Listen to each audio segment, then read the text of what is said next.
Hello everyone, एक बार फिर से आपका W365D पे हार्दिक अभिनंदन है।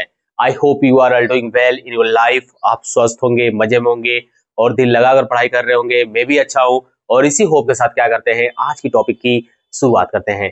माय स्टूडेंट, अगर आप पहली बार इस प्लेटफॉर्म पे जुड़े तो मैं पहले ही आपको बता दे रहा था, बस यहाँ पे आप क्या करिए, 3 से 4 से 5 मिनट बस मेरे को क्या करिए, यहाँ पे आप सुनिए।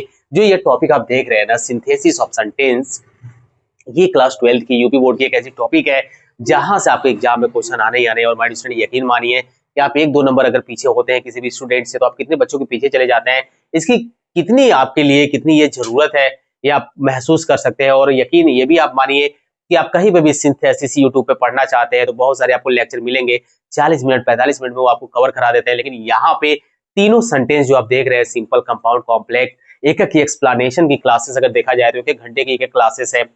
तो आप एक एक कॉन्सेप्ट की लगभग होगी आपकी 15-20 मिनट की एक वीडियो होती है, तो आप यहाँ समझ सकते हैं कि यहाँ का एक्सप्लेनेशन, यहाँ पे बच्चों को कंप्लीट प्रिपेयर किया जाता है। और आज का जो टारगेट रहेगा हमारे स्टूडेंट, वो बिल्कुल हमारा रहेगा कंपाउंड सेंटेंस पे। हमने सिंपल सेंटेंस पढ़ लिया है और सिंपल सेंटेंस में हमने 7 रूल्स पढ़ा था, जिसमें आपने देखा था उसमें से कुछ यूज ऑफ पार्टिसिपल देखा था, प्रीपोजिशन देखा था, एडवर्ब, एडवर्बियल फ्रेज, आपने नाउन देखा था, केस इन अपोजिशन देखा था। और आपने जितने भी वहां पे देखा कि आपके दो सिंपल सेंटेंस मिलाकर एक नया सिंपल सेंटेंस कैसे बनाते हैं। जो आज का टारगेट है माय स्टूडेंट, वो क्या है कि 2 और मोर देन 2 सिंपल सेंटेंस जब क्या होते हैं, ज्वाइंट होते हैं, तो क्या बनाते हैं, कंपाउंड सेंटेंस। यानी कि आज देखेंगे कि 2 या 2 से अधिक सिंपल सेंटेंस मिलाकर एक कंपाउंड सेंटेंस क्या करना, बनाना। आज इस पे टारगेट रहेगा और काफी बच्चे खुश भी होंगे कि वाह सर, ये कंपाउंड सेंटेंस तो हम लोग को आया ही नहीं था अभी तक, लेकिन अब आपके एग्जाम में क्या होगा, बनाना होगा ये आसान, क्योंकि यहाँ पे मैं करने वाला हूँ पूरा इस कॉन्सेप्ट का एकदम धुआं धुआं। और यकीन मानिए माय स्टूडेंट, आप बस यहाँ 4 से 5 मिनट देखिए, आपको सब के सब समझ में आएगा। यहाँ पे जो इसकी पहले बेसिक है माय स्टूडेंट, वो हमारे साथ जो रहेगी वो क्या रहेगी, बस यहाँ पे देखते रहिए, क्योंकि मैं अभी जब जो भी यहाँ पे क्या करूंगा, यहाँ पे मैं बेसिक बताऊंगा, उसको पहले आपको ध्यान में रखना है। यहाँ पे जो आप टॉपिक देख रहे हैं माय स्टूडेंट ना, कि जो कंपाउंड सेंटेंस आप बनाएंगे, 2 या 2 से अधिक सिंपल सेंटेंसों को मिलाकर एक जो आप कंपाउंड सेंटेंस बनाते हैं, तो सबसे पहले माय स्टूडेंट आपको ये देखना पड़ेगा कि जो ये कंपाउंड सेंटेंस होते हैं, इसके बनाने के तरीके क्या होते हैं। जो ये कंपाउंड सेंटेंस आपके हैं, ये कितने तरीके से बनते हैं, तो यहाँ माय स्टूडेंट ये आपके 2 तरीके से बनते हैं। ठीक है, कंपाउंड सेंटेंस क्या होते हैं, 2 प्रकार से बनाए जाते हैं। आप ब्रैकेट में यहाँ पे लिख लीजिए, ठीक है, 2 प्रकार से बनाए जाते हैं, 2 प्रकार से बनाए जाते हैं। थोड़ा सा मेरे साथ बस यहाँ पे जुड़े रहिएगा माय डियर स्टूडेंट, ठीक है, अच्छे से आपका नोट्स भी क्योंकि तैयार होगा और अच्छे तरीके से आप पढ़ेंगे भी। तो जो कंपाउंड सेंटेंस होते हैं माय स्टूडेंट, वो 2 तरीके से बनाए जाते हैं। पहला आपका होता है कोऑर्डिनेटिंग कंजंक्शन और सेकंड होता है आपका रिलेटिव प्रोनाउन। आपका फर्स्ट आता है कोऑर्डिनेटिंग, ऑर्डिनेटिंग कंजंक्शन। एकदम ध्यान से देखते रहिएगा माय स्टूडेंट यहाँ पे, और लिखते भी रहिए, मैं इतना स्लो चल रहा हूं कि आप लिख भी सकते हैं। Conjunction, coordinating conjunction, and second आपका है माय स्टूडेंट आपका रिलेटिव रिलेटिव कंजंक्शन, और आपका है माय स्टूडेंट ये आपका relative adverb, relative adverb. Okay, आप इसको अच्छी तरीके से देख सकते हैं माय स्टूडेंट कि ये आपके 2 तरीके से कंपाउंड सेंटेंस बनाए जाते हैं। पहली बात कि आपके 2 या 2 से अधिक सिंपल सेंटेंस की पे रहेंगे, जब उसको कंपाउंड सेंटेंस में आपको बनाना होगा, तो आपको सबसे पहले कंपाउंड सेंटेंस कितने तरीके से बनाए जाते हैं, 2 तरीके से बनाए जाते हैं। एक बनाया जाता है आपका कोऑर्डिनेटिंग कंजंक्शन से, एक बनाया जाता है रिलेटिव कंजंक्शन से। आज का जो हमारा टारगेट रहेगा माय स्टूडेंट, वो इन्हीं दोनों पे रहेगा।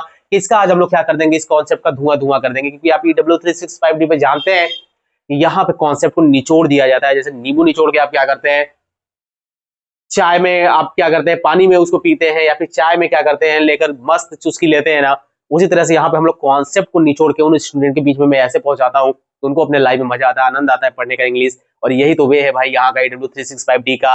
ट्रस्ट तो करना पड़ेगा मेरे भाई, और एक बार ट्रस्ट करके अपने एग्जाम में उतरिए, बवंडर होगा एकदम, मतलब धुआं धुआं कर देंगे आप एग्जाम में, ग्रामर वाले पोर्शन में, ये भाई का आपसे वादा है। ठीक है, और यहाँ पे हमारे स्टूडेंट आप देखते हैं कि जो कंपाउंड सेंटेंस होते हैं ये 2 तरीके से बनते हैं। फर्स्ट आपने देखा कोऑर्डिनेटिंग कंजंक्शन, सेकंड आपने देखा रिलेटिव कंजंक्शन। अब माय स्टूडेंट, जो आपके कोऑर्डिनेटिंग कंजंक्शन होते हैं ना, ये आपके 4 होते हैं, ये आपके 4 होते हैं। इन चारों का हेल्प लेके हम क्या करते हैं माय स्टूडेंट, यहाँ पे फॉर्म करते हैं कंपाउंड सेंटेंस का। जो फर्स्ट माय स्टूडेंट, वो आपका है कुमुलेटिव कंजंक्शन। ठीक है, ये आपका क्या है, कुमुलेटिव कंजंक्शन। आप लिखते रहिएगा माय स्टूडेंट, आप लिखते रहिए, ठीक है, कंजंक्शन। ठीक है, सेकेंड आपका है माय स्टूडेंट आपका adverb, adversative conjunction, okay, adversative conjunction. जो थर्ड है माय स्टूडेंट वो आपका क्या है, अल्टरनेटिव कंजंक्शन। अल्टर सबका डिस्कशन करूंगा माय स्टूडेंट यहाँ पे, बस आप यहाँ पे देखते रहिए। Alternative conjunction, okay. जो आपका फोर्थ है माय स्टूडेंट वो आपका क्या है, इलेटिव कंजंक्शन, ओके। थोड़ा सा इसके हिंदी मीनिंग पे ध्यान अगर दिया जाए माय स्टूडेंट, जो आपका कुमुलेटिव कंजंक्शन जो आप देख रहे हैं ना, इसको बोलते हैं माय स्टूडेंट हम लोग संचयी, इसको हम लोग बोलते हैं संचयी कारक। हिंदी मीडियम यूपी बोर्ड के बच्चे हैं तो थोड़ा सा ध्यान तो देना पड़ेगा भाई यहाँ पे। एडवर्सेटिव कंजंक्शन का मतलब होता है आपका विरोध सूचक, विरोध सूचक। एकदम ध्यान से बस देखते रहिए, ये आपको रट जाएगा, ठीक है। मेरे पास स्पेस इतना ही, इतने में मैं सब कुछ क्या करूंगा आपको बताऊंगा, बस यहाँ पे आप देखते रहिए ध्यान से हमारे स्टूडेंट। अल्टरनेटिव कंजंक्शन का मतलब होता है विकलात्मक, ठीक है। और यहाँ पे इलेटिव का मतलब होता है हमारे स्टूडेंट आपका परिणाम सूचक। क्या होता है आपका, परिणाम सूचक होता है। चलिए एक बार अच्छे से देख लीजिए। अभी आपको दिखाया गया कि कंपाउंड सेंटेंस जो होते हैं दो प्रकार से बनाए जाते हैं, एक होता है कोऑर्डिनेटिंग कंजंक्शन, सेकंड होता है आपका रिलेटिव कंजंक्शन। कोऑर्डिनेटिंग कंजंक्शन में आपके कुमुलेटिव कंजंक्शन आएंगे, एडवर्सेटिव कंजंक्शन आएंगे, अल्टरनेटिव आएंगे, इलेटिव कंजंक्शन आएंगे। अब यहाँ माय स्टूडेंट आपको थोड़ा सा ये देखना पड़ेगा कि जो आपके कुमुलेटिव कंजंक्शन है ये होते कौन कौन से हैं, जरा इसको आप ध्यान से यहाँ पे देखिए। इतने में मैं कोशिश करूंगा माय स्टूडेंट कि इसी कहानी में खत्म कर दूं, इतने में ही खत्म कर दूं। उधर हम लोग कहाँ क्या बात कर लेंगे, रिलेटिव कंजंक्शन का बात कर लेंगे। होता क्या है, जो संचयी कारक है माय स्टूडेंट, एकदम ध्यान से देखते रहिएगा जो मैं बताऊंगा, ठीक है। क्योंकि यहाँ से आपको सिर्फ चीजें आनी चाहिए, जैसे एंड हो गया, ठीक है, बोथ हो गया, ये कंजंक्शन के टाइप है। भी आपको जब कंजंक्शन पढ़ाया जाएगा ना तो ये भी आपको समझ में आएगा। बोथ एंड हो गया, एज वेल एज हो गया, एज वेल एज हो गया, ठीक है, बट ऑल्सो, नॉट ओनली, ऊपर में लिख दे रहा हूं इसको, ठीक है, not only dot dot but also हो गया, ठीक है माय स्टूडेंट। ये आपका हो गया, ये आपका हो गया संचयी कारक, ठीक है, कुमुलेटिव कंजंक्शन, ओके। अब यहाँ पे सेकंड देखते हैं माय स्टूडेंट, जो हम लोग का एडवर्सेटिव कंजंक्शन होता है, विरोध सूचक। ये कौन कौन से होते हैं, इनको ये रटना पड़ेगा माय स्टूडेंट, इसकी कोई शॉर्ट ट्रिक नहीं है मेरे भाई, ठीक है, शॉर्ट ट्रिक नहीं है, ये बस याद कर लीजिए कि इनका यूज, वो सेंटेंस आपको फील करा देगा, डोंट वरी, ठीक है। वो सेंटेंस आपको क्या करेगा, फील कराएगा। आपका स्टील हो गया, आपका नेवरदलेस हो गया, नेवरदलेस, ठीक है, वाइल हो गया, वाइल लिखते रहिए आप अपने कॉपी पे, वेन एवर हो गया, एंड हाउ एवर, ओके। अब यहाँ पे देखते हैं माय स्टूडेंट, अल्टरनेटिव जो कंजंक्शन होते हैं वो आपके कौन कौन से होते हैं, ये ज्यादा नहीं होते माय स्टूडेंट आपके, इधर आर, नीदर या नाइदर पढ़ते हैं, और ओके, एंड अदरवाइज लिखते रहिए, अदरवाइज एल्स। और जो आपके इलेटिव कंजंक्शन होते हैं वो क्या होते हैं माय स्टूडेंट आपके, देयरफॉर, ठीक है, आपके होते हैं सो, आपके होते हैं हेंस, आपके होते हैं देन, आपके होते हैं फॉर, ठीक है। सबकी मीनिंग तो आपको आनी चाहिए माय स्टूडेंट यहाँ पे, ठीक है। बट का मतलब होता है लेकिन, नेट का मतलब होता है फिर भी, स्टिल का भी मतलब होता है फिर भी, नेवरदलेस का मतलब होता है कभी, वाइल का मतलब होता है जबकि, व्हेनेवर का मतलब होता है कभी भी, एंड हाउएवर का मतलब होता है जब भी, ओके। और यहाँ देख रहे हैं आइदर और, या तो वो या तो मैं, ठीक है, नाइदर नॉर, ना तो वो ना तो मैं, अदरवाइज अन्यथा, एल्स का मतलब के अलावा, ठीक है, देयरफॉर मतलब इसलिए, सो का मतलब इसलिए, हेंस का मतलब इसलिए, देन का मतलब कब या जब, फॉर का मतलब होता है के लिए। इसकी मीनिंग तो आती है, ये तो आपके लिए सिंपल है। तो आपको ये समझ में आया कि जो कुमुलेटिव कंजंक्शन होते हैं माय स्टूडेंट, ये not only but also and both dot dot and, okay, and as well as. अच्छा एक चीज है कि जो ये आपके कुमुलेटिव कंजंक्शन होते हैं माय स्टूडेंट ना, ये क्या होते हैं, एकदम ध्यान से देखते रहिए और लिखते रहिए, क्योंकि बोर्ड मेरे पास इतनी स्पेस में, इतनी भी सब बताऊंगा। ये आपके पॉजिटिव मीनिंग क्या करते हैं, देते हैं।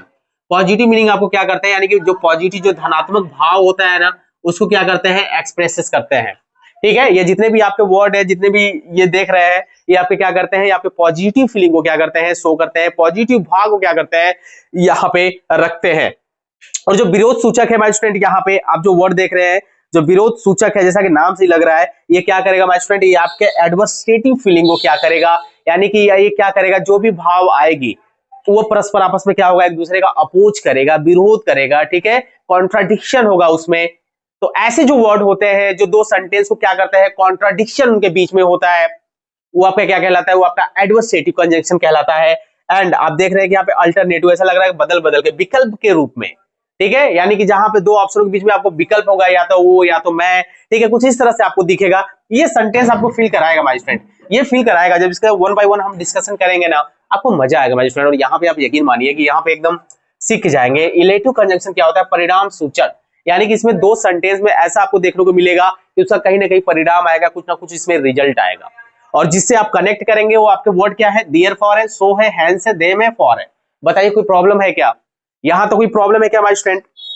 अगर कोई प्रॉब्लम नहीं है तो फिर ये आपके लिए क्या हो जाएगा, इजी हो जाएगा। अब थोड़ा सा चलते हैं माय स्टूडेंट और देखते हैं जो नंबर 2 पे आपका रिलेटिव कंजंक्शन है, ये आपका होता क्या है, क्योंकि रिलेटिव कंजंक्शन जब तक आप जानेंगे नहीं माय स्टूडेंट तब तक ये आपको आएगा नहीं। ठीक है, नंबर 2 पे चलते हैं और देखते हैं यहाँ पे रिलेटिव कंजंक्शन। ठीक है, नोट बनाते रहिएगा बस, आप यकीन मानिए कॉन्सेप्ट से पहले जो मैं कर रहा हूं ना, जो मैं मेहनत कर रहा हूं ना, आप क्वेश्चन को उड़ाएंगे और इतना जबरदस्त तरीके से उड़ाएंगे कि मैं आपको बता नहीं सकता। यहाँ पे रिलेटिव जो आपके कंजंक्शन होते हैं माय स्टूडेंट, और या तो आपके जो एडवर्ब होते हैं, ठीक है, जो आपके रिलेटिव एडवर्ब होते हैं, पहले रिलेटिव कंजंक्शन की बात कर लेते हैं यहाँ पे, सॉरी रिलेटिव प्रोनाउन की बात की गई है यहाँ पे माय स्टूडेंट। रिलेटिव मैंने कंजंक्शन लिख दिया ना, रिलेटिव एडवर्ब है। यहाँ पे माय स्टूडेंट आपका जो होगा वो रिलेटिव प्रोनाउंस होगा ना, यहाँ पे आपका रिलेटिव प्रोनाउंस होगा और एडवर्ब होगा। यहाँ पर रिलेटिव प्रोनाउंस मेरे को लिखना चाहिए, मैंने कंजंक्शन लिख दिया है। ठीक है, रिलेटिव प्रोनाउंस हो गया, यहाँ पर रिलेटिव एडवर्ब हो गया।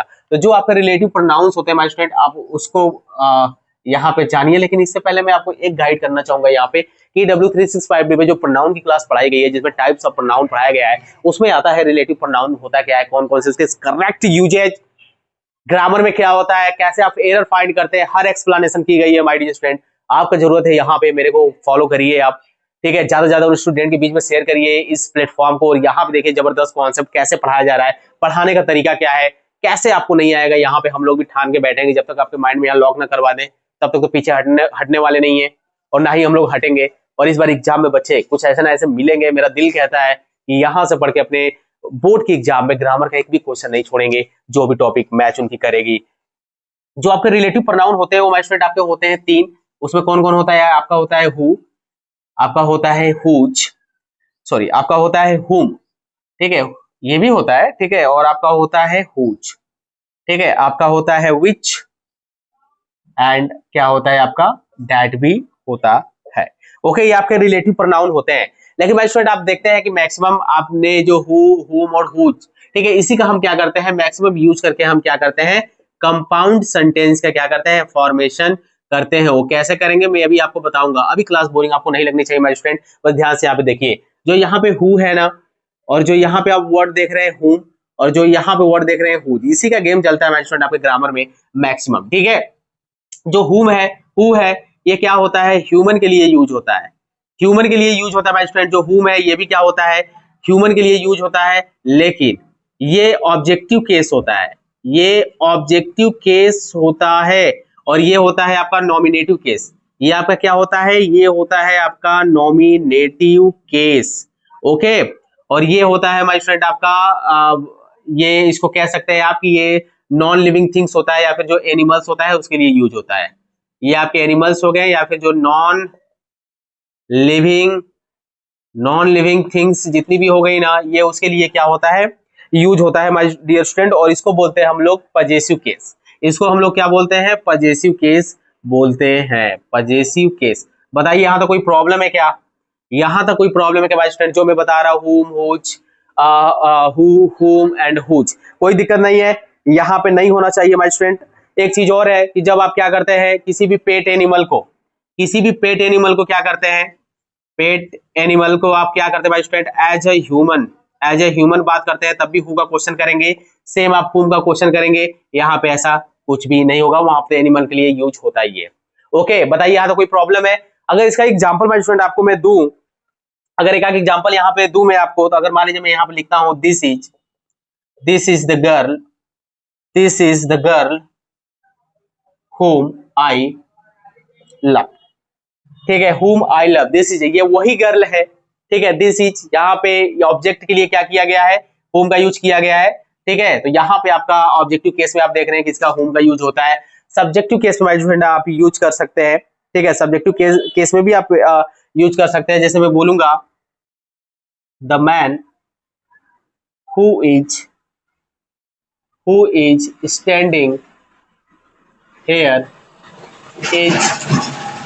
इज माई टीचर आप बोल सकते हैं, ठीक है, टीचर बोल सकते हैं, फादर बोल सकते हैं, कुछ भी बोल सकते हैं माय स्टूडेंट। यहाँ पे आपको थोड़ी सी जो मैं बोल रहा हूँ बस उसको आप नोट करिए, क्योंकि स्पेस कम इसलिए मैं थोड़ा सा छोटा छोटा लिख रहा हूँ और आपको समझ में आना चाहिए माय स्टूडेंट। यहाँ पे जो मैं लिख रहा हूँ, यानी यहाँ पे द मैन के लिए हु लगा हुआ है, तो आप देख सकते हैं यहाँ पे ह्यूमन के लिए हु लग रहा है, यहाँ पे ऑब्जेक्टिव केस में यहाँ पे होम का यूज हुआ है। एनिमल के लिए अगर यूज करेंगे तो बहुत सारे आप एग्जाम्पल बना सकते हैं माय स्टूडेंट यहाँ पे, ठीक है, जैसे this is the dog whose name is Tommy. Okay, आप एनिमल्स के लिए यूज हो रहा है तो आप इसको बना सकते हैं। बताइए इसमें कोई प्रॉब्लम है क्या माय स्टूडेंट?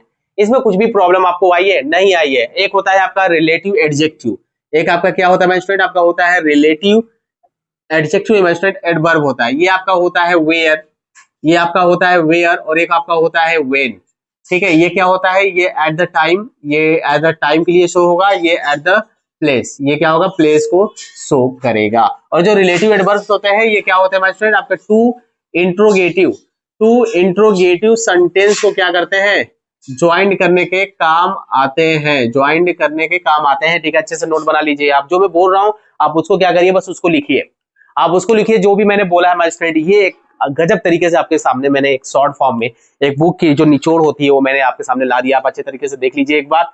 और मुझे लग रहा है कि क्लास कहीं ज्यादा आपके 15 मिनट 20 मिनट से ज्यादा ना हो पाए, इसकी वजह से मैं इस क्लास को इसी पे स्टॉप करूंगा, क्योंकि पूरा एक्सप्लेनेशन आपने यहाँ पे क्या किया है, यहाँ पे देख लिया है लगभग 15 मिनट में, लगभग 15 मिनट में। और माय स्टूडेंट अब हम लोग क्या करेंगे, देखेंगे कि दो या दो से अधिक सिंपल सेंटेंस को मिलाकर एक कंपाउंड सेंटेंस कैसे कंबाइंड करते हैं, किसका यूज करके। सबसे पहले हम देखेंगे कोऑर्डिनेटिंग कंजंक्शन का यूज करके, जिसमें आपको 4 टाइप्स बताया गया है, cumulative conjunction, adversative conjunction, alternative conjunction and illative conjunction. One by one हम डिस्कशन करेंगे, हर एक क्लास में हर एक टाइप को हम क्या करेंगे, यहाँ पे उसका धुआं कर देंगे एग्जाम्पल के साथ, और आपको मजा आएगा क्योंकि आपने यहाँ पे एक्सप्लेनेशन देख लिया है, यहाँ पे आपने उसके कॉन्सेप्ट को समझ लिया है, तो क्वेश्चन को उड़ाने के लिए तैयार हो जाइए कल से, ठीक है। कल की जो क्लास आएगी आपको एग्जाम्पल में कैसे इस पे सॉल्व कराऊंगा, और कुमुलेटिव कंजंक्शन फिर से क्या होते हैं उसके बारे में थोड़ा बहुत एक्सप्लेनेशन करते हुए हम क्या करेंगे, क्वेश्चन को सॉल्व करेंगे। और आप लास्ट ईयर का पेपर जो भी होगा माय स्टूडेंट आपके बोर्ड में पूछता है, आप उठाइए सॉल्व करिएगा। अगर सॉल्व नहीं हो पाएगा तो हम लोग यहाँ से पढ़ाना या प्लेटफॉर्म को ही बंद कर देंगे, क्योंकि यहाँ से कॉन्फिडेंस जो झलकता है आपके लिए ना, और जो हम लोग यहाँ पे देख कर आए हैं पूरा कवर अप करते हैं कि हाँ यार बच्चों को कैसे समझा दिया जाए, ये चीजें उनके लिए आसान हो जाए, ये यहाँ पे किया जाता है। और जो मेहनत की जाती है हम लोग बस यही चाहते हैं कि जो भी बच्चे यहाँ से सीख रहे हैं ना, वो उन स्टूडेंट के बीच में शेयर करिए ज्यादा से ज्यादा, जो बच्चे वास्तव में यहाँ पे फीस ऑफलाइन नहीं पे कर पा रहे हैं। तो एक उम्मीद है कि आप लोग अच्छा करेंगे अपने एग्जाम में। मिलेंगे नेक्स्ट क्लास में, ठीक है, पहले टाइप के साथ कि कुमुलेटिव कंजंक्शन के साथ कैसे हम ऐड करके कैसे सेंटेंस आते हैं, कैसे एग्जाम्पल आते हैं, कैसे उसे कनेक्ट करके नया कंबाइंड सेंटेंस बनाएंगे कंपाउंड सेंटेंस में। तब तक मेरे साथ बने रहिएगा। All the best.